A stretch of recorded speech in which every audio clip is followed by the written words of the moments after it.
Yes, we will continue after the break. Break के पहले हमने दोनों क्वेश्चन डिस्कस कर लिए थे, बिल्स ऑफ एक्सचेंज और डेप्रिसिएशन का। ये दोनों कंप्लीट करके आज का सेशन एंड करेंगे। अगले सेशन में पार्टनरशिप और फिर ऑब्जेक्टिव्स। एक डेप्रिसिएशन अकाउंट बना लेते हैं 2021 से 24 तक का। डेप्रिसिएशन नहीं, machinery account. This is question number 7।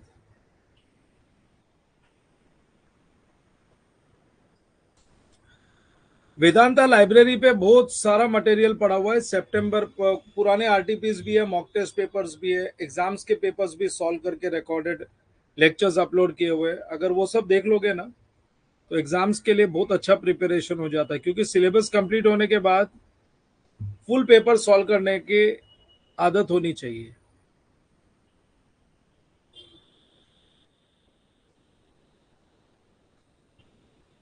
एक 10-12 लाइंस के लिए बना लो।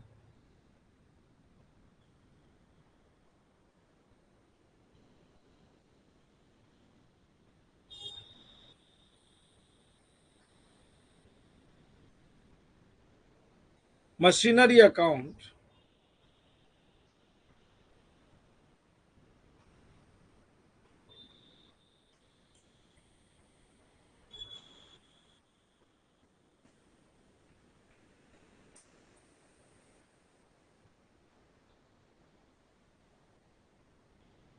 Machinery account.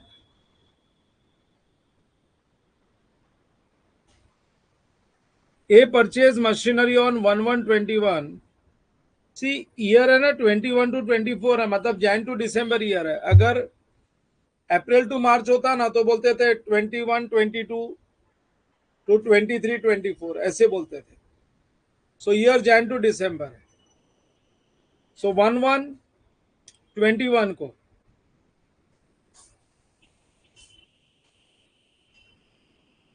Machinery account debit to cash bank.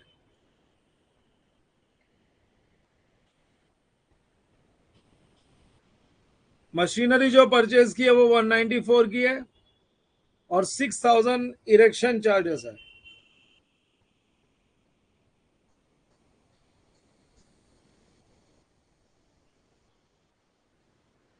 So 2 lakhs।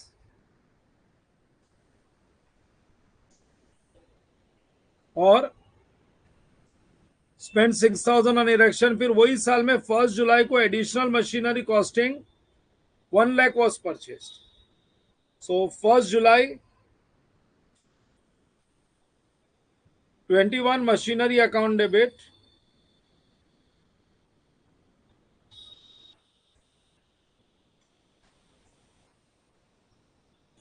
to cash bank account 1 lakh। Machinery account debit to cash bank account 1 lakh. फिर 1 जुलाई 23 को मशीनरी परचेज ऑन 1 जुलाई 21, ये obsolete हो गया और 1 लाख में बेच दिया। और वही साल में जुलाई में एक नई मशीन और खरीदी है। तो अब सीधा ट्रांजैक्शन 23 में एक मशीन बेची है और एक मशीन खरीदी है। सो अभी 21 में कोई और ट्रांजैक्शन नहीं है। एंड ऑफ द ईयर में चले जाओ। 31 दिसंबर 21। हाँ, 31 दिसंबर 21 को डेप्रिसिएशन चार्ज कर लेंगे। Bye depreciation, what is the rate of depreciation? Depreciation was provided annually at the rate of 10% on original cost, means SLM. So 10% से पहला जो 2 lakhs की मशीन है उसका 20,000, और ये 1 लाख की मशीनरी का 10% निकालेंगे तो 10,000 होता है। लेकिन जुलाई से लेकर दिसंबर तक 6 मंथ्स ही यूज किया है हमने। सो 6 मंथ्स का 5,000, so total 25,000 is the depreciation. ये फर्स्ट ईयर कंप्लीट हो जाता है।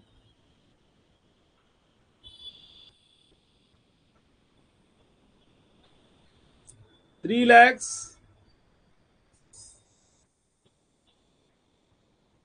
minus 25,000 will give us 2,75,000.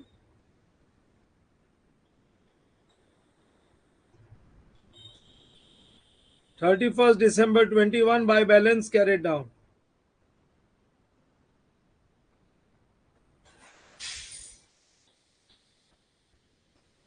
Opening balance 1st Jan 22 to balance brought down.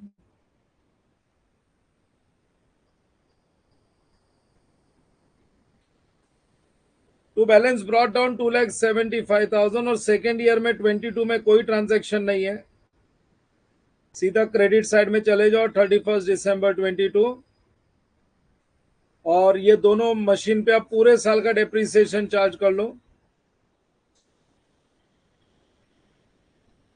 पूरे साल का मतलब है पहली मशीन 20,000 और जो 1,00,000 की मशीन है उस पर आप पूरे साल का 10,000। पिछले साल उस पर 6 महीने का 5,000 ही चार्ज किया था, उस पर हमने 5,000 ही चार्ज किया था अभी पूरे साल का। सो 30,000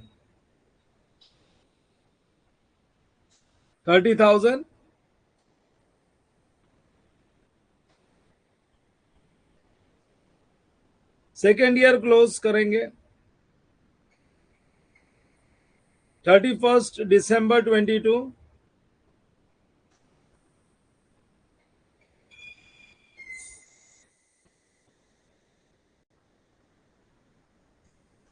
2,75,000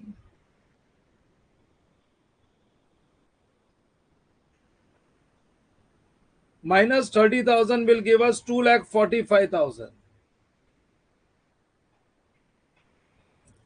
एंड 1123 को ये बन गया ओपनिंग बैलेंस।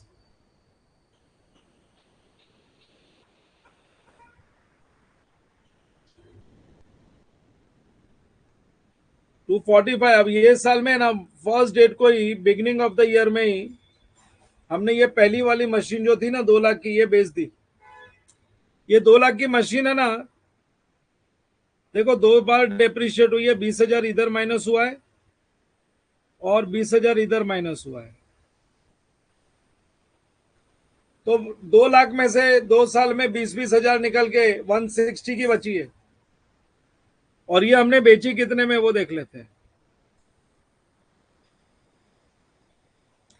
अब आ गए हम लोग 2023 में 1123 फर्स्ट डेट को ही वो जो हमने 2,00,000 की मशीन 1121 में खरीदी थी वो हमने बेच दिया 1,00,000 में, 1,00,000 में बेच दी।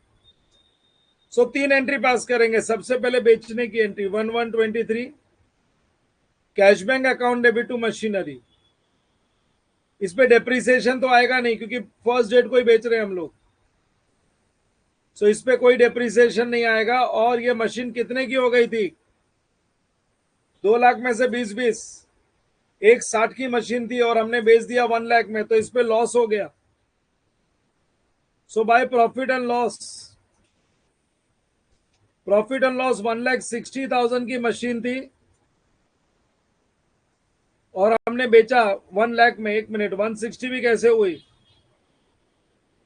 मैं इस बार वर्किंग नहीं बना रहा हूं, आज मैंने कोई वर्किंग नहीं बनाई। 2,00,000 में से 2020 2 साल में 40,000 का डेप्रिसिएशन चार्ज हो गया, लेकिन आज बेचा सिर्फ 1,00,000 में। सो 160 की मशीन अगर 1,00,000 में बेचेंगे तो 60,000 का loss. Depreciation on sale record नहीं किया because we are selling on the first date of the year. और इतना ही नहीं, फिर 2023 में जुलाई में एक नई मशीन परचेज कर लिया 1,50,000 की 1 जुलाई को। Machinery account debit to cash bank 1,50,000। अभी तक तो स्ट्रेट लाइन मेथड ही चल रहा है। अब डेप्रिसिएशन चार्ज करेंगे एंड ऑफ द ईयर में। जो मशीन बेच दी उसको छोड़ के बाकी दोनों मशीन का डेप्रिसिएशन।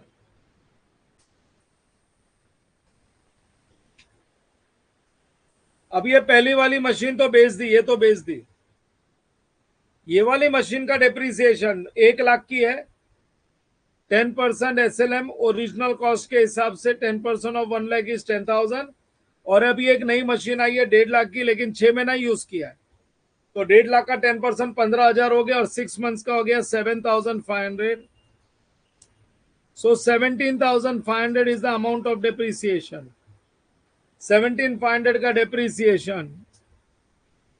बस क्लोजिंग बैलेंस निकाल देंगे और अगले साल से तो आरबीएम मेथड है.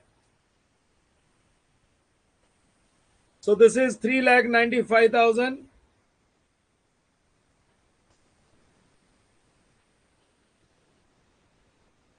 $3,95,000, 31st December 23.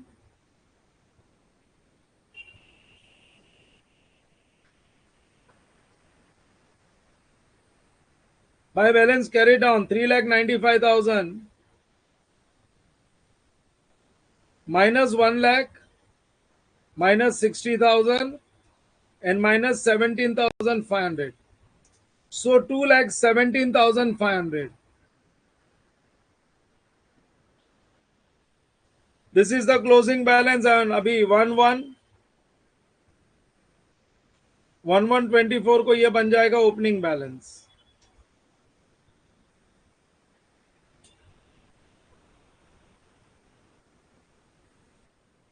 और अब करंट ईयर में there is no purchase no sale. Current year में खाली डेप्रिसिएशन जो आएगा ना, वो आरबीएम मेथड से आएगा 15%. सो ये इसका 15%.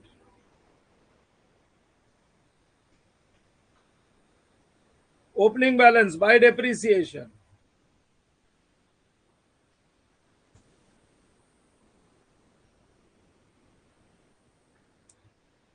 $2,17,500 का 15% इज 32,625.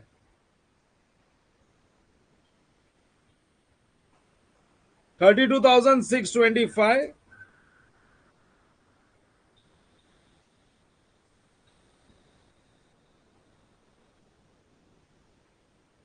$2,17,500.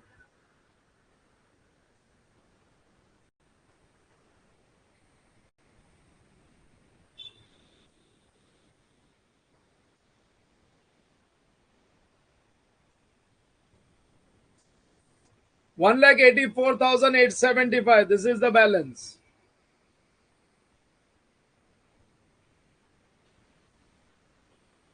अरे नहीं जमे तो वर्किंग बना के कर लेना. मैं वर्किंग बना के करवाता हूं ताकि बच्चों को सिंपल लगे. बाकी बिना वर्किंग के कर सकते हो. आज मैंने बिना वर्किंग के करके इसीलिए बताया क्योंकि थोड़ा टाइम सेव होता है. अगर नहीं जमे तो ठीक है ना, थोड़ा स्पीड में करना चाहिए. डू इट इन थोड़ा बिट फास्टर. वर्किंग बना के भी एकदम एक्यूरेसी आ जाती है. सी हम टीचर्स हैं, हम लोगों को तो आता है टॉपिक्स, इसलिए कर देते हैं, लेकिन अलग अलग तरीका बताते हैं कि ऐसे भी पॉसिबल. और ये भी कोई डिफिकल्ट नहीं था, आराम से हुआ सब.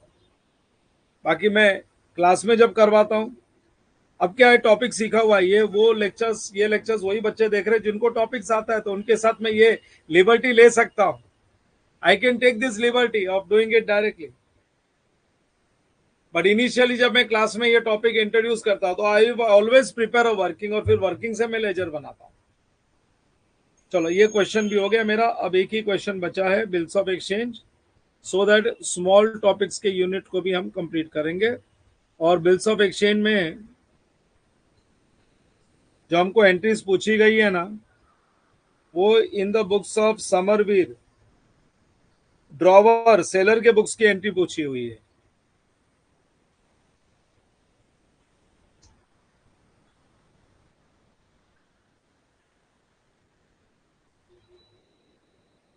In the books of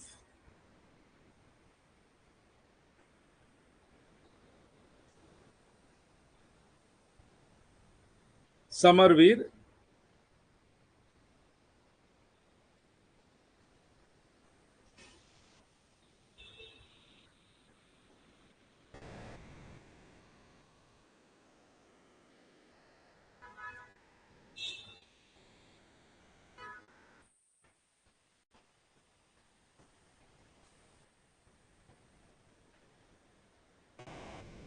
in the books of Samarveer.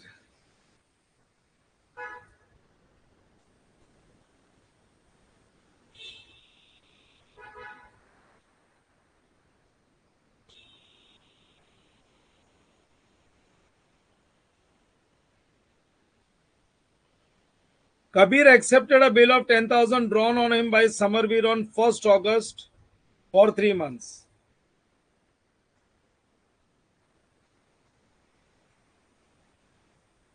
Bills receivable, Kabir accept कर रहा है तो हमारे लिए बिल्स रिसीवेबल है.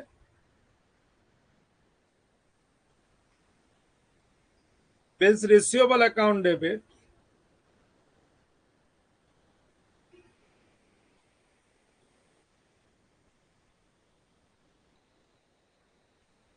to Kabir account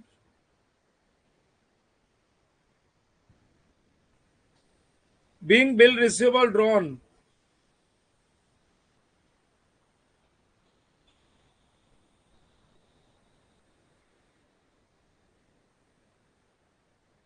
on Roy.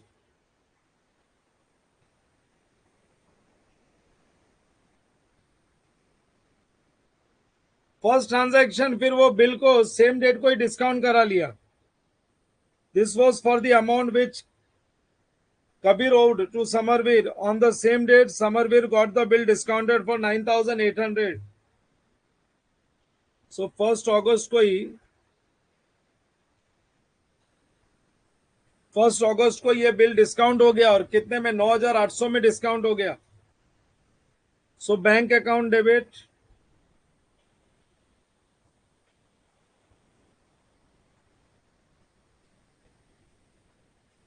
$9,800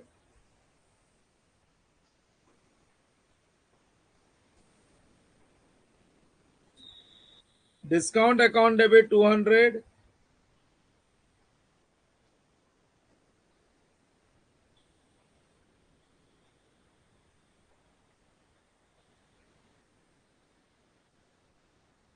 to bills receivable account 10,000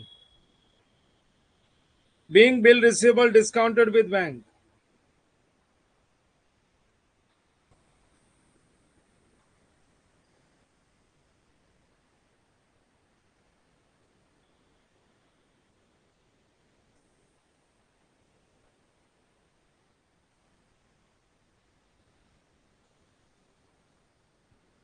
Being bill receivable discounted with bank.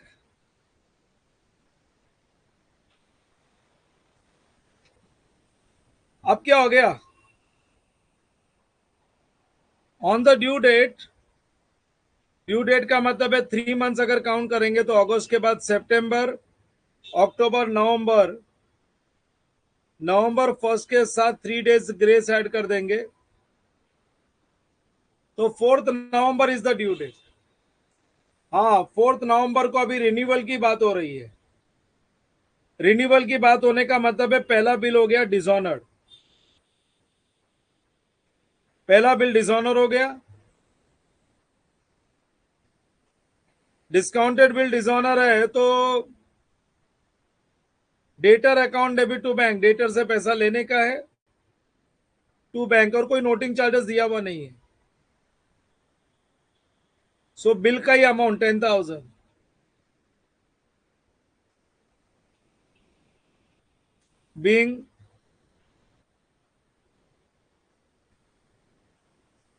being first bill dishonored.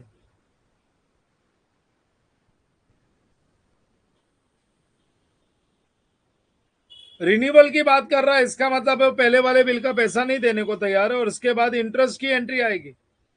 वो 2,000 रुपया तो आज देने को तैयार है, 2,000 रुपया तो आज देने को तैयार है, लेकिन बाकी 8,000 पे इंटरेस्ट कैलकुलेट होगा. सो अपने को इंटरेस्ट भी लेना है तो जो पैसा लेना है उसके लिए डेबिट कर दो. Interest is our income. 3 महीने का नया बिल ड्रॉ हुआ है, मैंने प्रॉब्लम रीड किया था पहले. So balance 8,000 into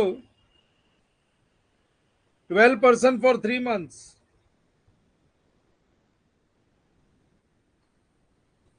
Into 12% for 3 months.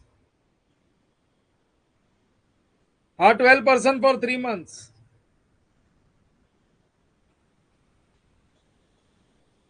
So 240 rupees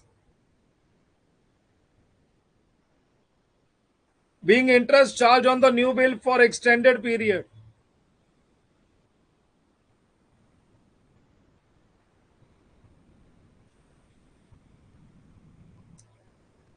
being interest charged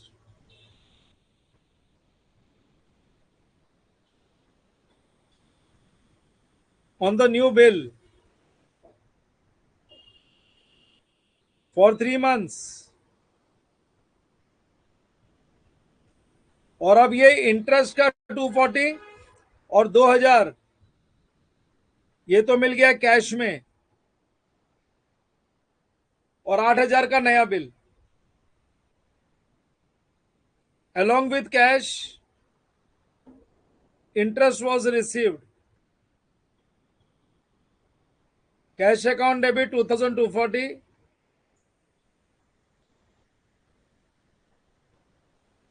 Bills receivable account debit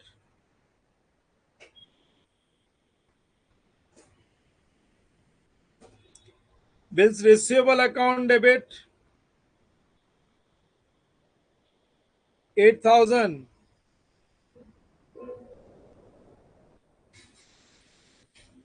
to Kabir account 10,240, being cash and new bill received, being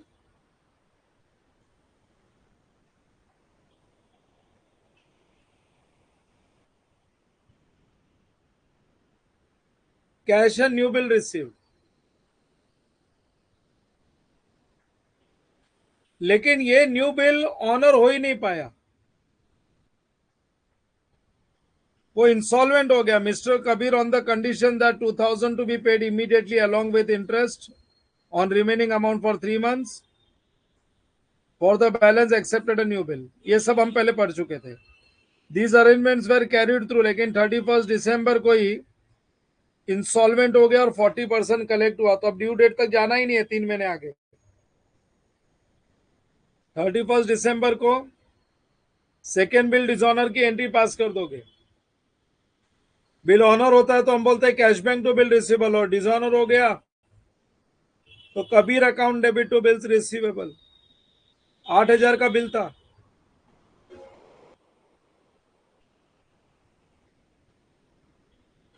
Kabir account debit to bills receivable, being second bill dishonored on Roy's insolvency.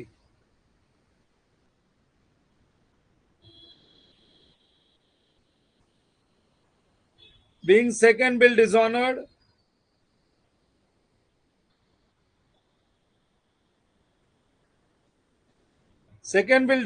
on Roy's insolvency.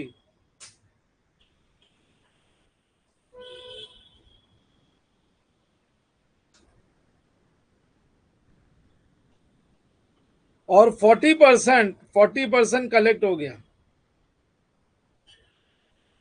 Kabir insolvent and his estate paid 40%. 8000 का 40% मिल गया,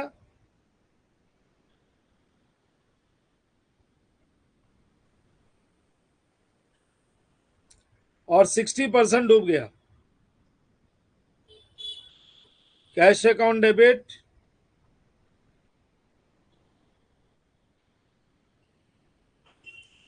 bad debts account debit to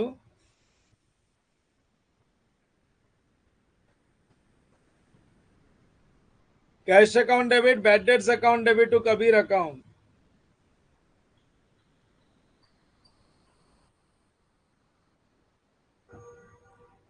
40% is received.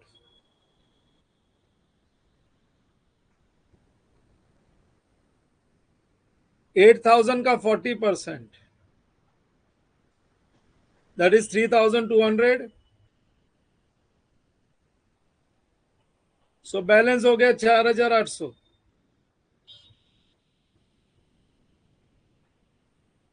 Being account settle मत लिखो, being 40%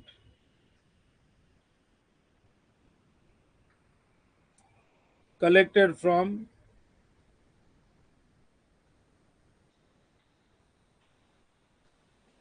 insolvent drawee.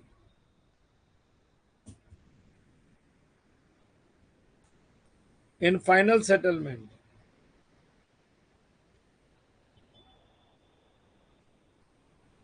In final settlement, बस इसके बाद कुछ नहीं मिलने वाला, ये फाइनल सेटलमेंट है। बैलेंस अमाउंट को बैड डेट ट्रीट कर लो।